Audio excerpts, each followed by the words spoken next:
Hi, good afternoon, everybody. I'm here today again to give you a little bit of update on the latest on the COVID-19. One of the things that I wanted to just give you an update again, I'm sure you've heard in the news, according to the Florida Surgeon General last night's update, we continue to do very, very well here in Florida, where we're actually seeing less people in the hospital, hospitalizations, and less people on ventilators due to the virus. As you know, this has prompted then, now sort of a look at reopening our state because our numbers are looking good. However, there still are cases that are going on, and there still are cases that obviously are circulating.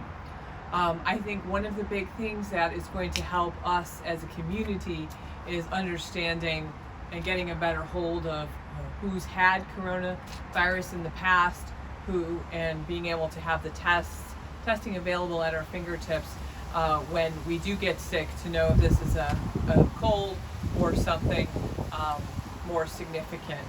And great news on that front, the testing has now greatly been widely opened up. Here, for all of you at our office, we've worked really hard to be able to get testing easily and available to you.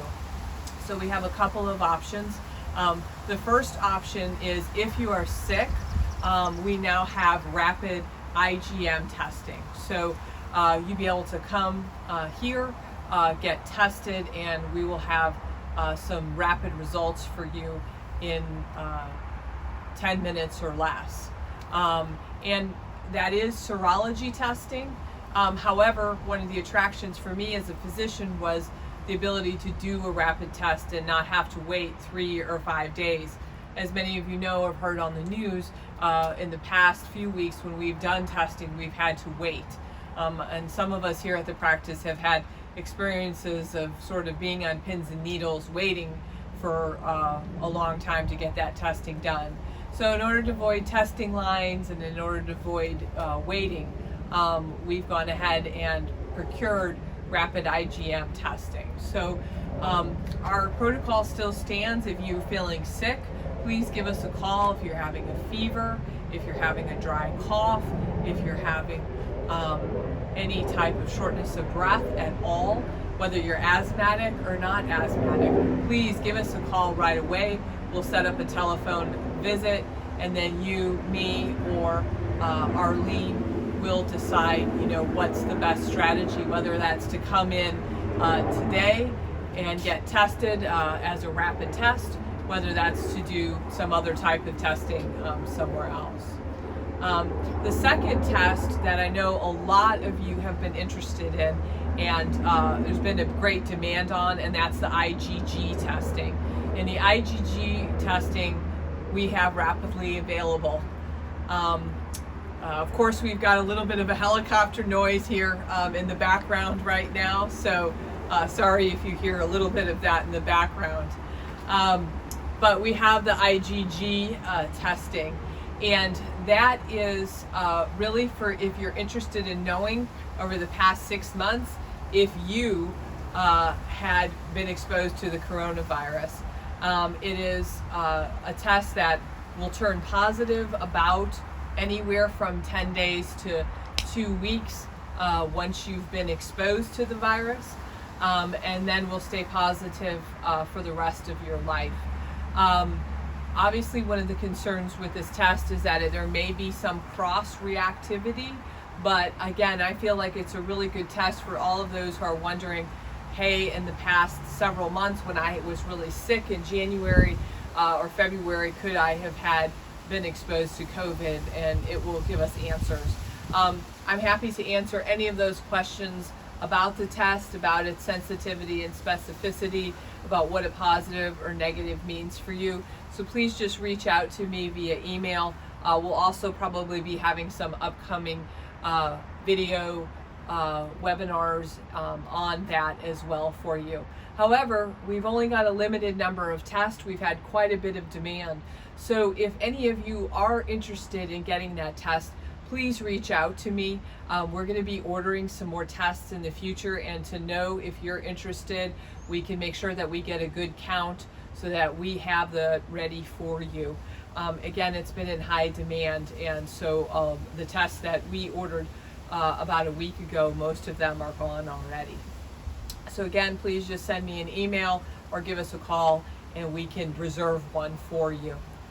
The other thing I wanted to talk about, as we realize that we're been exposed or not been exposed, but the virus is obviously still circulating and we don't have a definitive treatment for it.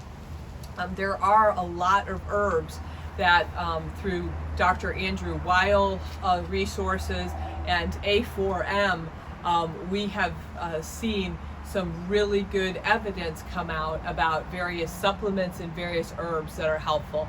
So next week I'll be probably putting on a Facebook Live talking about that more in depth, but just real quickly, I want to make sure that all of you are know that, making sure you have at least 1,500 milligrams of vitamin C, making sure you're on at least 25 milligrams of zinc, making sure that you are taking elderberry.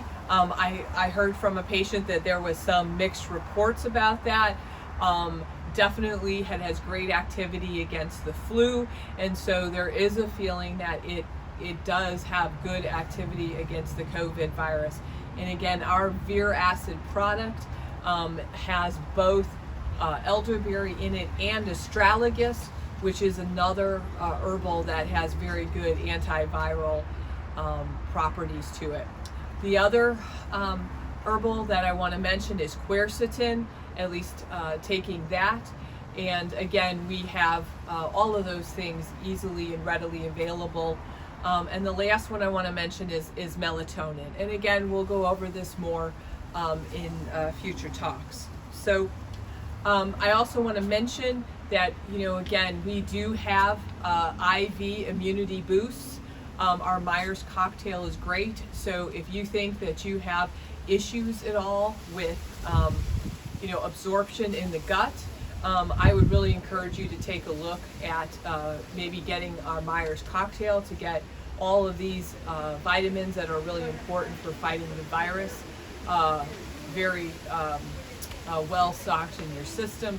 And again, we have the vitamin C IV, which actually has been being used now in studies to fight the coronavirus, certainly at a lot more frequent dosing in a day. But again, we have those immunity IVs if you're interested. Last thing is, as things begin to open up, certainly we want to support our small businesses like us that, are small and are certainly some businesses that have struggled, in this time period.